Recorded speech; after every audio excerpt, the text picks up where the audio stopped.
नमस्कार दोस्तों, स्वागत है हमारे YouTube इंस्पायर्ड भाई एक 39 रेखा चैनल नाम की में लड़की दोस्तों। होती है। उसकी उम्र करीब 21 वर्ष चल रही होती है। उसे गंदी वीडियो देखना बहुत ही अच्छी लगती थी। दोस्तों, एक दिन होता यह है कि रेखा अपने कमरे में अपने कंप्यूटर में ब्लू फिल्म देख रही होती है। साथ ही रेखा जोरदार तरीके से हस्तमैथुन कर रही होती है और वह बिल्कुल नग्न अवस्था में होती है। रेखा की कारनामे से उसकी आवाज़ रूम के बाहर तक सुनाई दे रहा होता है। रेखा की भैया उसी वक्त घर पहुंच जाता है। रेखा की आवाज़ सुनकर रेखा की भैया रेखा की रूम जाकर दरवाज़ा खोल देता है। देखता है कि वहां उसकी बहन निर्वस्त्र अवस्था में होती है।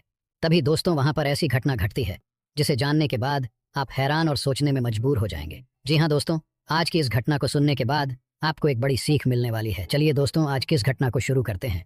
दरअसल दोस्तों, यह घटना उड़ीसा की है। रेखा के परिवार में 4 सदस्य होते हैं। रेखा के भैया और उनके माता पिता। रेखा जैसा ही मैट्रिक कंप्लीट किया, उसके बाद से ही बीए की पढ़ाई के लिए अपने नानी घर भुवनेश्वर चली जाती है। भुवनेश्वर में ही एक यूनिवर्सिटी होता है जहाँ रेखा अपनी बीए की पढ़ाई कर रही होती है। रेखा जब पहली बार दाखिला लिया था, उसके लिए बिल्कुल नया था। रेखा नानी घर से ही कॉलेज आया जाया करती थी। एक दिन कॉलेज में धर्म के विषय में पढ़ाया जा रहा होता है। दोस्तों, आप लोगों को बता दूं, वो एक क्रिश्चियन यूनिवर्सिटी होता है जहाँ पर धर्म क्लास भी पढ़ाया जाता था। तो होता यह है दोस्तों, सूरज नाम का सर होता है और एक प्रियंका नाम का मैम होती है। पहले तो सूरज सर शारीरिक संबंध के विषय में पढ़ा रहा होता है। रेखा के लिए यह नया शब्द होती है। वह पहली बार ऐसा विषय को पढ़ रही होती है जहाँ संबंधों के बारे में बताया जा रहा होता है। रेखा बड़ी ध्यान से सुन रही होती है। सूरज सर बोलता है, यदि लड़का और लड़की शादी से पहले शारीरिक संबंध बनाता है तो यह ईश्वर का विरोध होता है। देखो दोस्तों, रेखा इन सब बातों को सुनकर सोचने लगती है, आखिरकार शारीरिक संबंध में क्या चीज़ होता होगा, इसमें क्या खुशी मिलती होगी। तभी प्रियंका मैम फिर से बताने लगती है, शादी से पहले किसी के साथ संबंध नहीं बनाना, नहीं तो यह समाज के लिए और ऊपर वाले के लिए खिलाफ होगा। कुछ समय के बाद क्लास समाप्त हो जाती है। रेखा घर पहुंचकर अपने नानी से कहने लगती है, नानी जी, आज हमारे क्लास में कुछ अलग ही विषय पढ़ाया गया। सूरज सर बोल रहा था, लड़का और लड़की को शादी के बाद ही संबंध बनाना चाहिए। अच्छा नानी, आप बताएंगे ये संबंधों से क्या मिलती है दोस्तों? उसके नानी कहने लगती है, देखो रेखा, तुम अभी जवान हो, तुम जल्दी ही इसके बारे में जान जाओगी। कुछ देर बात करने के बाद रात में दोनों सो जाते हैं। फिर दोस्तों, जब सुबह होती है, रेखा अपनी कॉलेज के लिए निकल जाती है। रेखा उस दिन किसी कारण वास कॉलेज लेट में पहुंचती है, जिसके चलते रेखा को सफाई करने का सजा मिलता है। दोस्तों, जब रेखा बाहर सफाई कर रही होती है, तभी उनकी नज़र एक लड़का और लड़की पर पड़ती है। दोनों लड़का लड़की अय्याशी कर रहे होते हैं। रेखा को पहली बार पता चला कि ऐसा किया जाता है। रेखा देखकर हैरान हो जाती है, उसे भी कुछ महसूस होने लगती है। तभी दोस्तों रेखा अपनी खुफिया जगह हाथ रखती है। उसे कुछ होने लग रही होती है। तभी दोस्तों रेखा अंदर जाकर के सफाई कर रहे औजार से अपने आप को महसूस करने लगती है। उस महसूस ने रेखा को पहली बार एहसास दिलाया कि आखिरकार संबंध किसे कहते हैं। धीरे धीरे रेखा को अच्छा लगने लग रही होती है।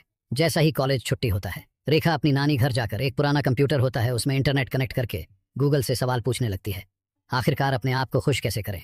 ऐसा ही सवाल ढूंढते ढूंढते रेखा अश्लील साइट पर चली जाती है। दोस्तों, वहां पर रेखा अश्लील साइट में चैट करने लगती है। तभी उधर से जवाब होता है, अपने हाथ को अंदर डालो और धीरे धीरे सहलाते रहो। जैसा ही उसे चैट में लिखा होता है, वैसा ही रेखा करने लगती है। रेखा को अलग ही महसूस हो रही होती है। तभी दोस्तों उसी वक्त उनके नाना जी पहुंच जाते हैं। तुरंत कंप्यूटर बंद करके बाहर चली जाती है। रेखा को अब सब कुछ पता चल चुकी होती है। रेखा सोचती है, इसमें तो बहुत ही मजा है जो कभी खत्म नहीं हो सकती। फिर से रेखा अपनी कॉलेज जाती है।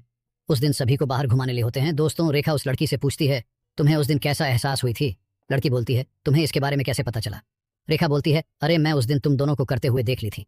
तभी लड़की बोलती है, मैं इस सवाल का जवाब शब्दों में बयान नहीं कर सकती दोस्तों। फिर रेखा कहने लगती है, मुझे पता है कैसा एहसास होती है। उस दिन सभी कोई घूमने के बाद अपने अपने घर चले जाते हैं। रेखा को पता नहीं होती है कि उनका भैया नानी घर आए हुए हैं। जब रेखा घर पहुंचती है, उस वक्त उनका भैया कंप्यूटर में कुछ कर रहा होता है। रेखा उस दिन की वेबसाइट को हटाने भूल गई होती है। तभी दोस्तों उनके भैया कहने लगता है, रेखा ये क्या सब है? ये गंदी गंदी चैट किसने लिखा है? उस समय रेखा की नाना नानी घर में नहीं होते हैं। रेखा घबराती हुई बोलती है, भैया मैंने ही चैट की थी। रेखा की भैया थोड़ा रहम दिल के होते हैं। वे कहते हैं, मानता हूं कि तुम अभी जवान हो रही हो, लेकिन तुझमें सोचने समझने की शक्ति भी तो है। आगे से ऐसा गलती नहीं करना, वरना मैं मम्मी पापा को बता दूंगा। रेखा अपने भैया को प्रॉमिस करती है। कुछ दिन की छुट्टी मिली होती है, इसलिए रेखा अपने भैया के साथ अपने गांव चली जाती है। रेखा कहाँ हार मानने वाली थी, उसे तो गंदी वीडियो देखने का लत लग चुका होता है। एक दिन दोस्तों फिर से रेखा अपनी कंप्यूटर में वीडियो देख रही होती है। उस दिन तो रेखा पकड़ाने से बच जाती है। उस वक्त उनकी मम्मी पहुंच गई होती है। कहने लगती है, तेरे पापा से हम दोनों मेहमान जा रहे हैं और तेरा भैया घर का सामान खरीदने के लिए मार्केट जा रहा है। घर में ही रहना, कहीं जाना नहीं। इतना कहने के बाद तीनों घर से निकल जाते हैं। दोस्तों उस वक्त घर में केवल रेखा होती है। कुछ समय बीतने के बाद रेखा फिर से कंप्यूटर में अश्लील वीडियो लगाकर जोरदार तरीके से हस्तमैथुन कर रही होती है। साथ में ही उनकी आवाज़ भी आ रही होती है। कुछ ही मिनटों में उनके भैया घर पहुंच जाते हैं। रेखा की आवाज़ को सुनकर तुरंत रेखा के रूम जाकर दरवाज़ा खोल के देखता है। तभी दोस्तों रेखा को देखकर उनके भैया आश्चर्यचकित हो जाता है।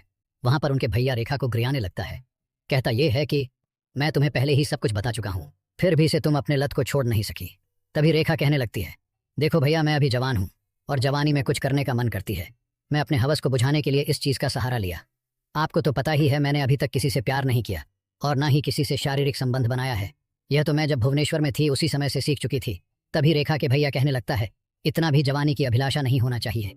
दोस्तों, दोनों के बीच काफ़ी देर बातचीत होते रहता है। कुछ देर बाद रेखा बोलती है, क्या आप मेरी अभिलाषा दूर कर सकते हैं? रेखा उस वक्त भी पूरे जोश में होती है। जैसा ही रेखा की बात को सुनता है, उनके भैया कहने लगता है, अरे ऐसा करना गलत होगा। तभी रेखा वहां पर ऐसा कांड करती है जिसके चलते दोस्तों रेखा के भैया भी मजबूर हो जाता है। कुछ ही देर में दोनों संबंध बनाने लगते हैं। इस कारनामे को उनके माता पिता को पता नहीं होता है। कुछ दिनों के बाद रेखा के भैया की शादी भी हो जाता है।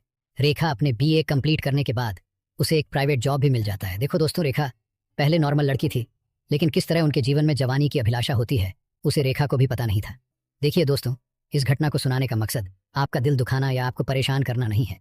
यदि आप हमारे चैनल में नए हैं तो हमारे चैनल को सब्सक्राइब जरूर करें। चलिए दोस्तों, मिलते हैं और एक घटना को लेकर